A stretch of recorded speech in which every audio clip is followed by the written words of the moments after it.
Good afternoon, जय माता दी। आज हम करने वाले क्लास 12th हिस्ट्री के चैप्टर 1 और चैप्टर 4 की बात। ये यूनिट फर्स्ट का आपका पार्ट है। चैप्टर 2 और चैप्टर 3 हम एक दो दिन में कर लेंगे आपका, पर आपके एग्जाम से पहले वीडियो आ जाएगा। आज का जो लेक्चर है ना, उन बच्चों के लिए बहुत ज़्यादा फायदेमंद रहेगा जिन्होंने ऑलरेडी बोर्ड के लिए अपने आप को प्रिपेयर कर रखा है, क्योंकि हम इसमें ऊपर ऊपर से बात करेंगे, आपके इंपॉर्टेंट टॉपिक्स को हम टच करेंगे, थोड़ी बहुत चीज़ों को डिटेल में समझेंगे ताकि आप एग्जाम में अच्छे से आंसर को राइट कर पाओ।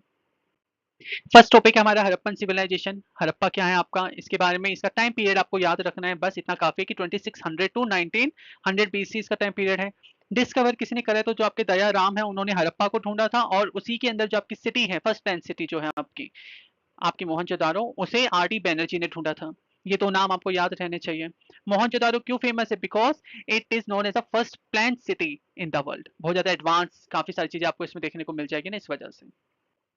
इसके बाद इसकी टाउन प्लानिंग की अगर हम बात करें, 8 मार्क का ये आपका हमेशा से फेवरेट क्वेश्चन है। हमेशा क्वेश्चन आता है, या तो डोमेस्टिक आर्किटेक्चर को लेकर क्वेश्चन आ जाएगा, ठीक है, सिटाडेल को लेकर क्वेश्चन आ जाएगा, और एग्रीकल्चर तो आपका इंपॉर्टेंट है ही। तो एग्रीकल्चर में आपको सबसे इंपॉर्टेंटली क्या चीजें वहां पे देखने को मिल जाती है बेटा, तो वहां पे आपको ग्रिड सिस्टम देखने को मिलता है। ग्रिड आपने देखा है ना, जब आप कैनवा पे या कहीं पे एडिटिंग करते हो तो फोटो के ऊपर ग्रिड आ जाते हैं, स्केल्स की लाइंस आ जाती हैं, वर्टिकल और हॉरिजॉन्टल। उस वे में इन्होंने अपना इरिगेशन सिस्टम बना रखा था। स्ट्रीट भी आपका उसी तरह था। फेमस क्यों है, 90 डिग्री इंटरसेक्टिंग था आपका, आगे पीछे नहीं था। उस टाइम पर भी इतनी ज्यादा एक्यूरेसी इन लोगों के पास थी। सबसे पहले इन्होंने अपना ड्रेनेज सिस्टम को नीचे बिछाया है, उसके ऊपर रोड बनाए, then they had built their houses. तो इतना ज्यादा एडवांसमेंट था जो कि आज के टाइम में भी आपको देखने को मिलता है, तो ये उस टाइम पर भी था। 90 डिग्री की एक्यूरेसी के साथ था, ग्रिड सिस्टम था ये आपका। उसके बाद टाउन और सिटाडेल की अगर हम बात करें, तो सिटाडेल और टाउन इसके बारे में आपने पढ़ा है। सिटाडेल फॉर पब्लिक और एलीट यूज के लिए आपका होता है, किला जो आपका है, ठीक है। और लोअर टाउन आपका रेजिडेंशियल एरिया है जहाँ पे लोग आराम से रहा करते थे। इसके अंदर इंपॉर्टेंट है आपका ग्रेट बाथ। ग्रेट बाथ का जो आपका कॉन्सेप्ट है ना, वो आपको रोमन एम्पायर में, ग्रीक एम्पायर में भी आपको देखने को मिल जाएगा। ये खुला एकदम ग्रेट बाथ, ओपन जैसे स्विमिंग पूल होता है ना, उस टाइप का ये आपका होता है, जिसके अंदर मैन का अलग है, फीमेल का अलग है, ठीक है, विमेन का अलग होता है यहाँ पे। तो मैन यहाँ पे इसमें सारे एक साथ आते हैं, एक साथ इसमें नहाते हैं, अपना उठना बैठना होता है। इसके अंदर कुछ खेल भी वहाँ पे ऑर्गेनाइज किए जाते हैं। तो बेसिकली सिटाडेल में होता है। और हमारे यहाँ पे मोहनजोदारो और हड़प्पन सिविलाइजेशन में देखा जाए तो it is famous for ritual practice. अगर आप में से किसी ने मोहनजोदारो मूवी देखा है ना, तो उसमें एक सीन होता है जिसमें वो जो जो उनकी जो प्रीस्ट की जो बेटी होती है, वो भी वहां पे रिचुअल करने के लिए आती है, उस ग्रेट बाथ पे जो पानी से भरा है, तालाब जैसा जो उनका होता है। तो हमारे यहाँ पे रिचुअल के लिए होता है। अब अगर हम डोमेस्टिक कल्चर की बात करें, तो डोमेस्टिक आर्किटेक्चर आपको यहाँ पे कैसा देखने को मिलेगा, जैसे आज के आपके साउथ इंडियन घर होते हैं, कि वो चारों तरफ तो उनके कमरा है, बीच में कमरे होते हैं, बीच में आंगन होता है जिसमें तुलसी का पौधा है। अब उस दौरान तुलसी का तो नहीं है, पर सेम वैसे ही आपको एक स्ट्रक्चर यहाँ पे देखने को मिल जाएगा, जिसमें आपका एक कोर्टयार्ड है, बीच का जो आंगन है। वो इंपॉर्टेंट क्यों है आपके लिए, कि गर्मी के मौसम में बेक ईट से तो एक तो घर बना हुआ है आपका, ठीक है, ईंटों को बेक करके परफेक्ट डायमेंशंस में उन्हें सेट करके आपका घर बना है, तो बीच में जो एरिया है वो खुला आपका छोड़ा गया है, ताकि गर्मियों के मौसम में आप वहाँ पे खुली हवा में काम कर पाओ, खाना पका पाओ, और सर्दियों में आप वहाँ बैठ के ऊन वून अपना वो स्वेटर वेटर जो भी आपका काम है वो आप कर सकते हो। तो ये उस टाइम पर भी आपको देखने को मिलता है। इसके अलावा हमें यहाँ पे नो विंडोज का कॉन्सेप्ट मिलता है। विंडोज है पर घर के अंदर है, घर की बाहर की जो खिड़कियां होती है जो स्ट्रीट पे खुलती है, गलियों में खुलती है, वो यहाँ पे नहीं। तो प्राइवेसी कंसर्न हमें यहाँ पे देखने को मिलता है। तो जो एक लाइफ स्टाइल है ना, जो हम बोलते हैं कि एडवांस लाइफ स्टाइल जो है, वो हम यहाँ पे देख सकते हैं। सिटाडेल आपका पहाड़ों के ऊपर है, ये आपको याद रखना है, राजा महाराजा और नोबल फैमिली के लिए होता है। लोअर टाउन आपका नीचे है, जैसा कि इस फोटो में आपको नजर आ रहा है। इसके बाद ये इंपॉर्टेंट है, मैप आपके लिए मैंने यहाँ पे रख दिया है ताकि आप एक बार नजर मार लें। हड़प्पन जो आपकी मेजर एग्रीकल्चरल साइट्स हैं, ये आपका नीचे गुजरात है, तो यहाँ पे आपका रोंगपुर है। लौथल आपको याद रखना है, हर बार पूछा जाता है। एक हरियाणा की तरफ आपका शायद रानगढ़ समथिंग ऐसे कुछ एक नाम होगा आपका, भी हम आगे देख लेंगे।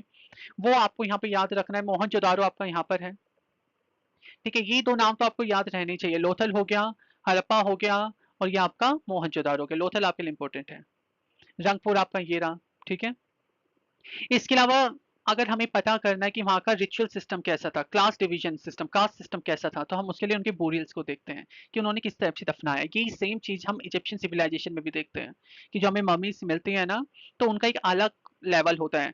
जैसे वहाँ पे एक पूरा रॉयल एरिया है, किंग एरिया, वहाँ पे सारे राजाओं की कब्रें हैं, ठीक है। हमें कैसे पता लगा, क्योंकि वहाँ पे एक कब्र, एक टॉम जब हमें मिला, एक मम्मी ताबूत हमें मिला, तो उसमें हमें सोने की मुद्राएं मिली, बाकी आर्टिफैक्ट्स मिले, उसके साथ जो दूसरा है उसमें भी मिली। और उनमें ऐसे सीढ़ी नुमा तरीका होता है कि कौन से राजा का लेवल कैसा है, तो इससे हमें पता लग गया अच्छा रॉयल फैमिली से बिलोंग करते हैं।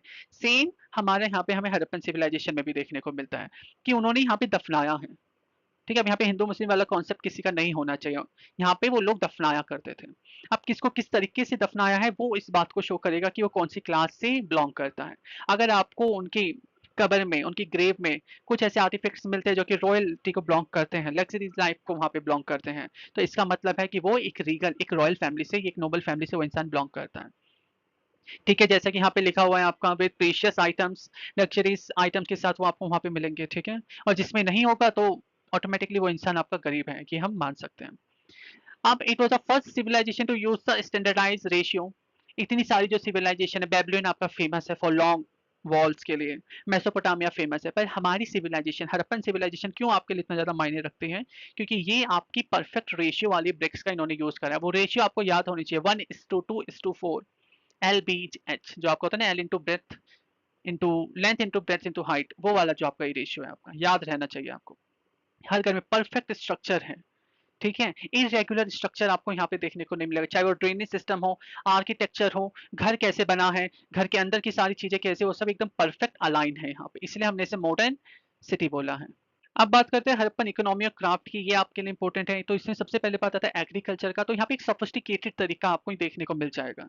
ठीक है, सबसे पहला जो आपका प्लॉट फील्ड है, जोता हुआ जो खेत होता है जहाँ पे काम हो रखा है, वो खेत आपको मिला है कहाँ पे, कालीबंगन में, जो इस बात को शो करता है कि उन्हें पता था कि एग्रीकल्चर किस टाइप से करना है, कितनी बारीकी से उस काम को करना है, कहाँ पे बीज बोने हैं, वो प्रैक्टिस आपको वहाँ पे देखने को मिलती है।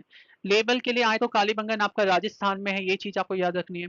आर्टिफिशियल इरिगेशन सिस्टम आपको अफगानिस्तान में देखने को मिलता है। अफगानिस्तान में जो हमें साइट मिली है शोटुगाई, प्रोनाउंसिएशन में गलती हो सकती है तो इस चीज का ध्यान रखिए, पर आप स्पेलिंग याद कर लीजिए, वो काफी आप लोगों के लिए।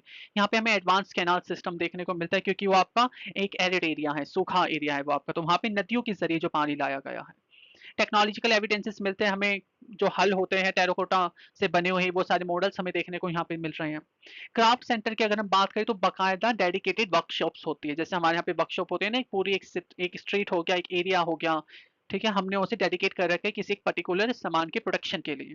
उस टाइप से चीजें हमें यहाँ पे देखने को मिली, डेडिकेटेड वर्कशॉप्स हैं आपकी क्राफ्ट को लेकर। स्पेशलाइज एक्टिविटीज हैं। ठीक है, शेल कटिंग हो गया, सील मेकिंग हो गया, सील मेकिंग फेमस है और इंपॉर्टेंट है इनके कल्चर में। बीड मेकिंग हो गया, आपने अगर अपनी हिस्ट्री की बुक में देखा हो तो वो जो मोतियों की माला है, उनमें किस टाइप से इन्होंने धागा पिरो के वो चीजें बना रखी, वो सब क्राफ्ट है।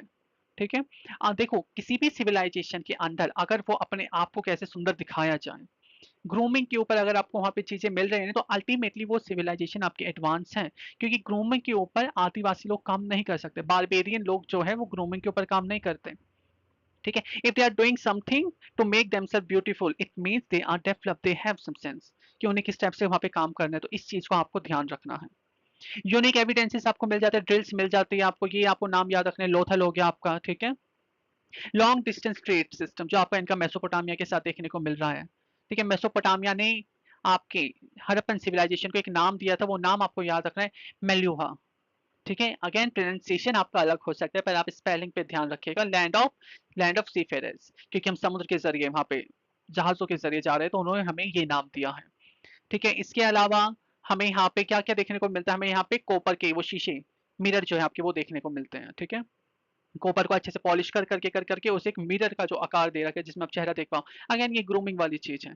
ठीक है, if people are using mirror, तो इसका मतलब है कि कहीं ना कहीं वो सेंस है ना, तो इस वजह से इन्हें एडवांस बोला गया है। वेट सिस्टम है यहाँ पे, चीजों को नापने के लिए मेजरिंग सिस्टम जो है, तो ये क्यूबिकल्स का यूज करते हैं, अभी हम आगे इस बारे में पढ़ेंगे। ठीक है, तो अब यहाँ पे आपका फर्स्ट चैप्टर एंड होने वाला है, उससे पहले कुछ इंपॉर्टेंट टर्म्स हम देख लेते हैं। सबसे पहले तो ये चैट है आपका। ठीक है, चैट चैट, इसका प्रोनाउंसिएशन आप देख लीजिए, कई लोग इसे चैट ही बोलते हैं, आर साइलेंट कर देते हैं। आप ये आपका एक स्टोन है जिसका हम प्रिसाइज यूज किस लिए करते हैं, क्यूबिकल्स बनाने के लिए, क्यूब शेप में छोटे छोटे वेट्स बनाने के लिए, जो कि हम ट्रेड सिस्टम में यूज कर लेते हैं। सिटाडेल आपके लिए फेमस है, smaller higher often walled part of Harappan city. जैसा आपका फोर्ट होता है ना, वैसे सिटाडेल है ये आपका। आपने इसके बारे में काफी सारी चीजें पढ़ी, इस चीज के अंदर ग्रेट बाथ है जो कि सिटाडेल के अंदर है। ग्रेट बाथ आपको याद रखना है कि it was part of Citadel, not local area, जो नीचे रेजिडेंशियल एरिया वहां पे नहीं है आपका। स्ट्रेटियोग्राफी क्या होता है, the study of layer in the earth, जिसकी वजह से आर्कियोलॉजिस्ट बात मतलब डेटा अपना कलेक्ट कर पाते हैं, उसे स्टडी कर पाते हैं अर्थ की लेयर्स को। ये आपको याद रखना है। आगे बढ़ते हैं, अब यहाँ पे आ जाते हैं हम अपने यूनिट फर्स्ट के लास्ट चैप्टर, चैप्टर 4 पे, जिस बिलीफ बिल्डिंग ये वाली जो आपकी चीजें हम इसे देखते हैं। इस चैप्टर के अंदर जैनिज्म बुद्धिज्म दोनों आपके लिए इंपॉर्टेंट है, दोनों में डिफरेंस आपको पता होना चाहिए, हालांकि कि दोनों के जो मेन जो फेस है आपके वो आइडेंटिकल हैं। जैसे मैंने यहाँ फोटो में लगा रखा है, गौतम बुद्धा जी हैं और आपके महावीर जी, दोनों आइडेंटिकल दिखने में सेम है पर दोनों अलग अलग टाइम पीरियड से बिलोंग करते हैं, दोनों की आइडियोलॉजीज अलग अलग हैं, दोनों अलग अलग सेक्ट्स को यहाँ पे रिप्रेजेंट कर रहे हैं। A period of intense debate and curiosity about the meaning of life ये इंपॉर्टेंट है। इस चैप्टर में आपने फिलोसफी के बारे में पढ़ा था, बट इस फिलोसफी, ठीक है, तो जिसमें हम बात करते हैं कि आफ्टर लाइफ का कॉन्सेप्ट क्या है, जिंदगी क्या है, मौत क्या है, ये वाली जो चीजें होती है फिलोसफी में आ जाती हैं। तो गौतम बुद्धा ने और महावीर जी ने, जब हम बोलते हैं ना कि दे डायरेक्टली कॉन्ट्रडिक्टेड वेदांत, तो ये गलत है। या फिर दे डायरेक्टली क्वेश्चन वेदांत, वेदांत को उन्होंने डायरेक्टली क्वेश्चन किया नहीं, उन्होंने वेदों को डायरेक्टली क्वेश्चन नहीं करा, उन्होंने वेदों को रिप्रेजेंट करने वाले ब्राह्मणिकल व्यूज को उन्होंने वहां पे क्वेश्चन किया है। ठीक है, इस बात को ध्यान रखना है, क्योंकि उस टाइम पे वेदों को रिप्रेजेंट कौन कर रहा है, उन्होंने उन्हें क्वेश्चन किया है, उनकी लेजिटिमेसी को वहां पे क्वेश्चन किया है। इस बारे में हम अगर कभी टाइम मिलेगा बहुत ज्यादा डिटेल में बात करेंगे, बस आप कमेंट पे लिख दीजिएगा। अभी के लिए हम इसे ऊपर ऊपर से कवर कर लेते हैं। यहाँ पे जैनिज्म और बुद्धिज्म आते हैं, ठीक है, पीस को रिप्रेजेंट करने के लिए, पीस को प्रमोट करने के लिए, ठीक है, कास्ट सिस्टम जो है उसे काउंटर करने के लिए, क्वेश्चन करने के लिए, ये सब आते हैं आपके।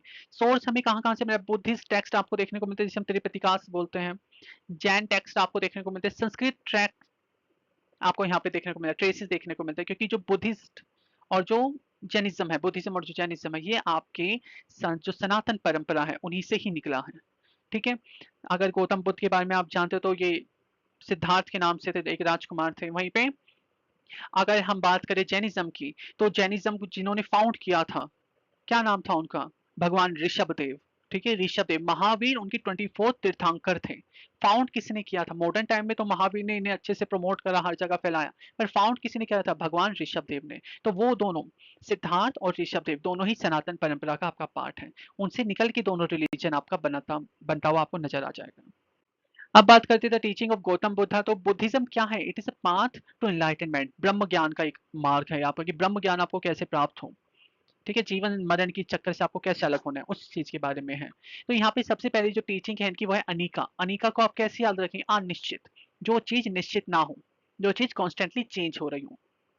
अनिका किस बारे में बोलता है कि everything changes constantly, there is nothing permanent in this life और इन दिस वर्ल्ड, ये आपको याद रखना है। सेकंड टीचिंग है आपकी अनता, द वर्ल्ड इज सोललेस, कि जो इंसान है, there is nothing permanent in humans too, इंसानों के अंदर भी कुछ परमानेंट नहीं है, ना ही हमारी बॉडी परमानेंट है, ना ही हमारी आईज, हमारे सेंसेस, जो हमारे आ, पांच ज्ञान इंद्र, पांच कर्म इंद्रियां हैं, वो भी आपके परमानेंट नहीं है। फिर आपका मन मति, जो आपकी बुद्धि है, वो भी आपकी परमानेंट नहीं है। ठीक है, बुद्धि परमानेंट क्यों नहीं है, आप बचपन में अलग हो, बुढ़ापा और बचपन एक जैसा हो जाता है। ठीक है, बुढ़ापे में भी जो लोग इतना पढ़े लिखे होते हैं वो भी बच्चों जैसी हरकतें करने लग जाते हैं। तो there is nothing permanent in humans too, आपके इमोशंस भी परमानेंट नहीं, तो ये अनता है कि कुछ भी परमानेंट ना होना। अल्टीमेट गोल क्या है according to Buddhist practices, Buddhism के अकॉर्डिंग निबाना, जिसे हम निर्वाणा बोलते हैं। मुक्ति और निर्वाणा में थोड़ा सा डिफरेंस है, वो आपके सिलेबस में नहीं है, कभी टाइम मिलेगा उस पर आराम से बात कर लेंगे। तो ये इनका अल्टीमेट गोल है कि इन्हें निबाना मतलब निर्वाण प्राप्त हो जाए, कि अपने ईगो से दूर होके, डिजायर इच्छाओं से और अहंकार से दूर होके, जो जीवन मरण की जो साइकिल है ना, बार बार जन्म लेना, पुनरपि मरणम पुनरपि जननम, ठीक है, पुनरपि माता ही गर्भस्थी, समथिंग ऐसे कुछ होता है, ये आपका संस्कृत का है, भज गोविंदम से ये वाली आपके लिरिक्स थी, कि बार बार जन्म लेना, बार बार मर जाना, बार बार माता की गर्भ के अंदर आना, इस वाली साइकिल से दूर होना है, इस वाली साइकिल से निकल जाना है, ये आपका निर्वाणा है। ये तीन टीचिंग है जो कि गौतम बुद्धा की फेमस है और यही उनकी प्राइमरी टीचिंग्स है।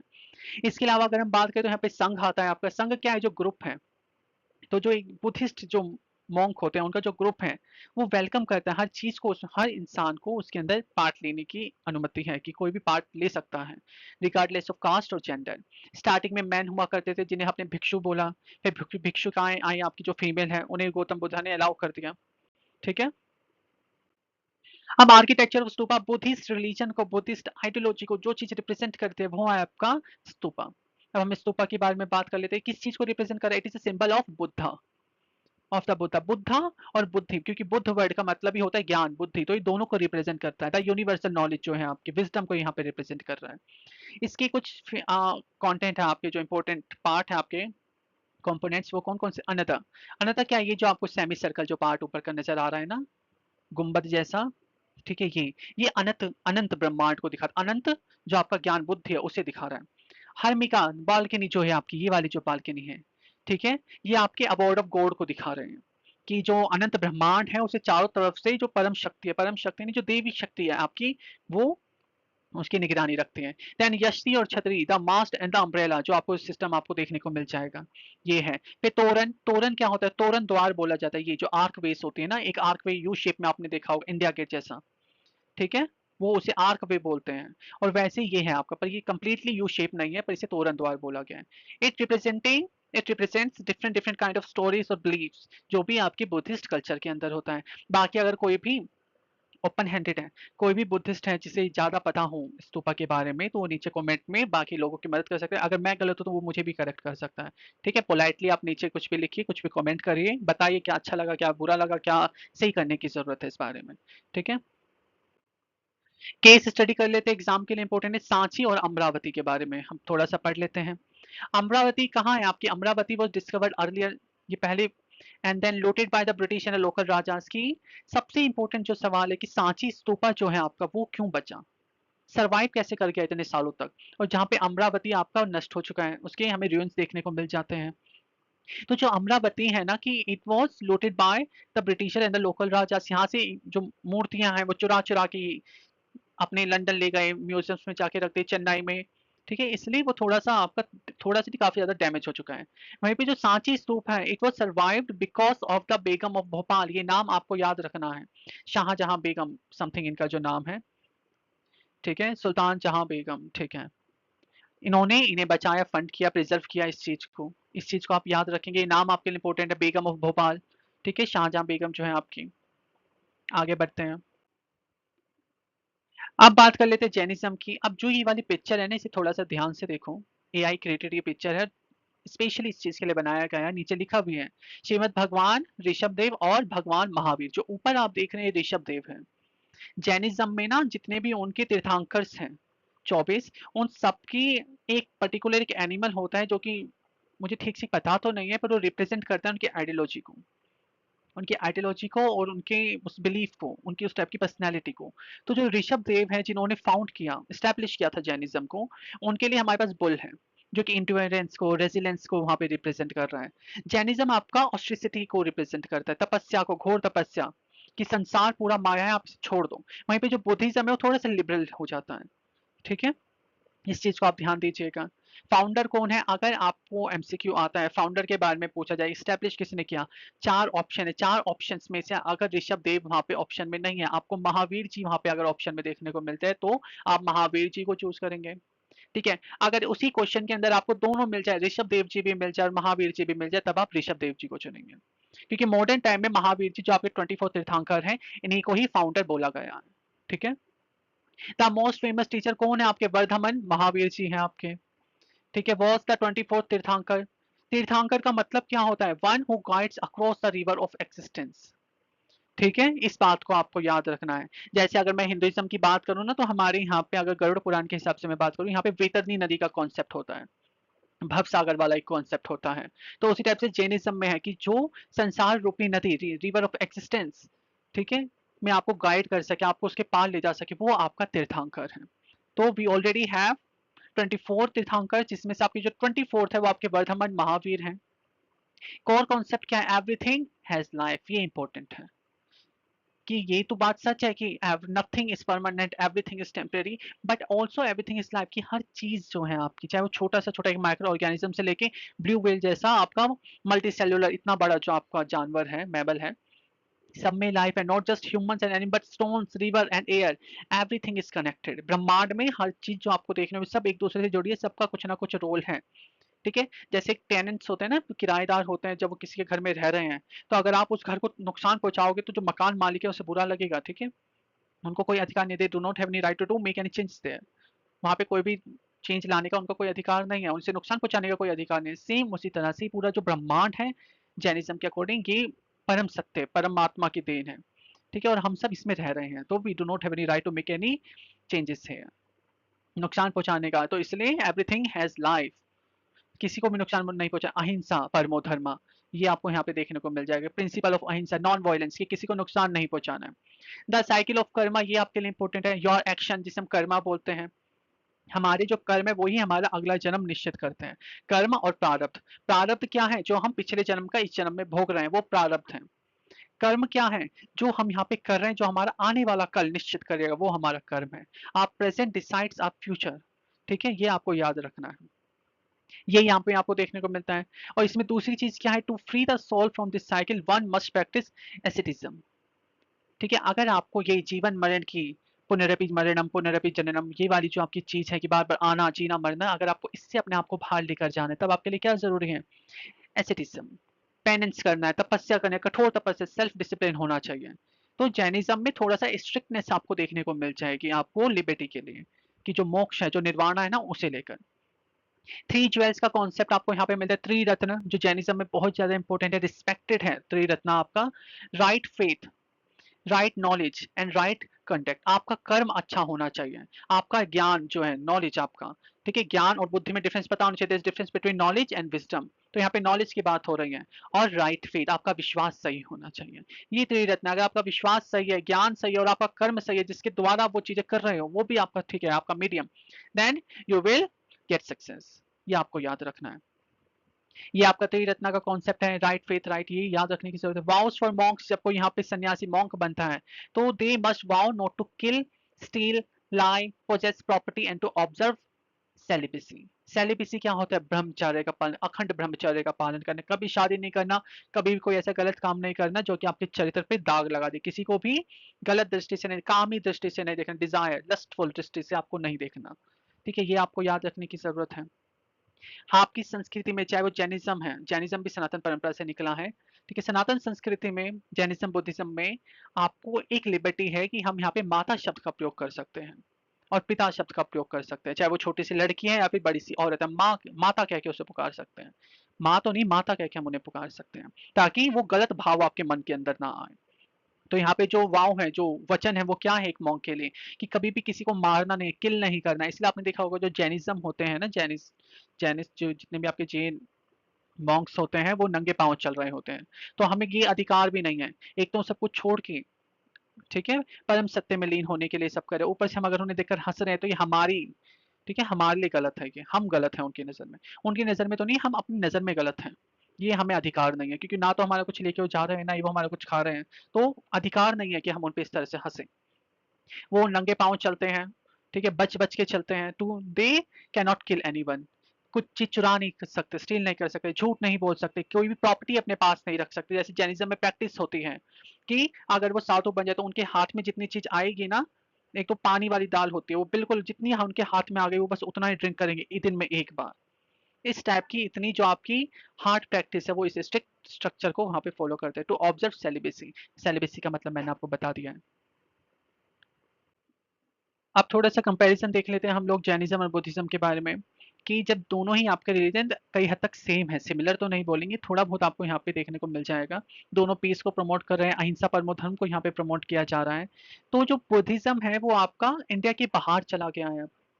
जैनिज़्म अभी भी इंडिया में ही सीमित है, यहीं से जो जैन लोग हैं वो बाहर गए हैं।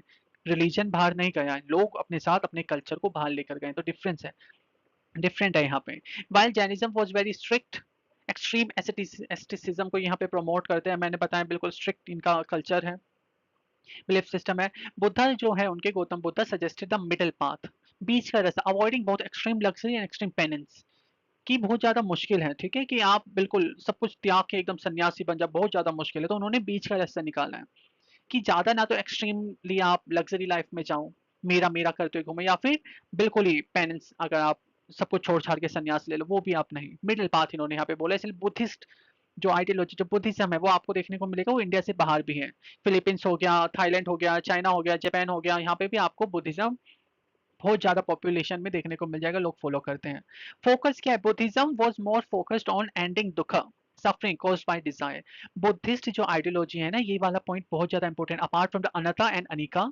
ये क्या है? ये दुख, जो सफरिंग है उसे कैसे एंड किया जाए, दुख को कैसे एंड किया जाएगा, कैसे किया जा सकता है? धन कमा के नहीं, जितना आप धन कमाओगे उतना और दुख आपका आता जाएगा। आप लग्जरी तो उसमें पा सकते हो पर दुख आपका रहेगा। दुख क्यों होता है? बिकॉज ऑफ द डिजायर्स, जितनी हमारी डिजायर्स है उतना हमें दुख है। तो बुद्धिस्ट आइडियोलॉजी बोलते हैं कि अपनी डिजायर को ही सिंपल कर लो, कम कर लो, जितनी आपकी कम इच्छाएं होंगी उतना कम आपका दुख होगा। तो ये दुखा, अनता, अनिका, दुखा, ये 3 चीजें हैं जो आपको याद रखनी है। स्प्रेड क्या है? Buddhism spread faster outside of India. Sri Lanka में है, ईस्ट एशिया में, मैंने अभी आपको एग्जांपल्स दिए। Because it was simpler to follow for common people and it required to extreme non violence that Jainism demanded. Simple है, लोग सिंपल चीजों की तरफ ज्यादा अट्रैक्ट होते हैं। अल्टीमेटली निर्वाणा सभी को चाहिए, बट मेन क्वेश्चन ये है कि आपको किस टाइप से आपको मिलेगा, किस रास्ते को फॉलो करके मिलेगा। तो बुद्धिस्ट जो है वो लोगों की नजर में थोड़ा इजीएस्ट सिंपलर वे है टू गेट निर्वाणा। यहाँ पे आपका चैप्टर एंड होता है, ठीक है। आप इस चीज को एक बार पढ़ लीजिएगा तो आपको थोड़ा बहुत अपने आप भी क्लियर हो जाएगा कि जैनिज्म डिमांड क्या कर रहा है आपसे कि मारो ही मत, किसी भी जानवर को नुकसान मत पहुंचाओ। पर जो लोग फार्मिंग कर रहे हैं, एग्रीकल्चर डिपार्टमेंट में है, साइंटिस्ट हैं, उनके हाथों कुछ ना कुछ तो ऐसा पाप होगा ही, तो वो लोग क्या करेंगे? तो बुद्धिज्म उन्हें थोड़ी सी लिबर्टी दे रहा है, यहाँ पे हल्की सी लिबर्टी दे रहा है, तो उस वजह से बुद्धिज्म आप देखेंगे फेमस ज्यादा है। चैप्टर यहाँ पे एंड होता है। आई होप आप लोगों को पसंद आया होगा। अगर कोई भी आपको डाउट हो, क्वेश्चन हो, आप कमेंट बॉक्स में पूछ सकते हैं, ठीक है। चैप्टर 2 और चैप्टर 3 का भी अगर ऐसे ही वीडियो चाहिए तो आप वो भी मुझे बता सकते हैं। किसी और फॉर्मेट में आपको वीडियो चाहिए कि मैं उसे थोड़ा डिटेल में करूं या फिर और जल्दी उसे कंप्लीट करने की कोशिश करूं। इंपॉर्टेंट टॉपिक्स अगर आप सजेस्ट करो तो मैं उस टॉपिक के ऊपर वीडियो बना दूं। तो अब सब कुछ आपके हाथ में। आपको अच्छा लगे लाइक करें, शेयर करें, कमेंट करें। Thank you and all the best for your exams. जय माता दी।